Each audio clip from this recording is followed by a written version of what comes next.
প্রিয় মুসলিম ভাই ও বন্ধুরা, আপনাদেরকে আজকে শাওয়াল মাসের ফজিলত সম্পর্কে কিছু উপস্থাপনা করব ইনশাআল্লাহ।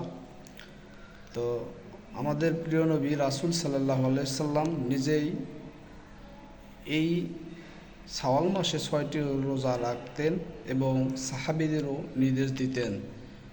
আবু আইয়ুব আনসারী রাদিয়াল্লাহু তাআলা আনহু থেকে বর্ণিত, রাসূল সাল্লাল্লাহু আলাইহি সাল্লাম বলেছেন, যে রমজানের রোজা পূর্ণ করে অতঃপর শাওয়ালে ৬ রোজা রাখে, সে যেন সারা বছর রোজা রাখল।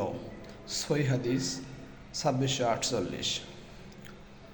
তো সাওবান রাদিয়াল্লাহু তাআলা থেকে বর্ণিত, রাসূল সাল্লাল্লাহু আলাইহি সাল্লাম বলেছেন, রমজানের রোজা ১০ মাসের রোজার সমান, আর শাওয়ালের ৬ রোজা ২ মাসের রোজার সমান।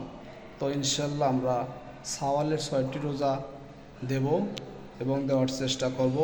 আমরা যারা রোজা দিয়েছি অবশ্যই শাওয়াল মাসে ৬টি রোজা পরিপূর্ণভাবে দেওয়ার চেষ্টা করব ইনশাআল্লাহ।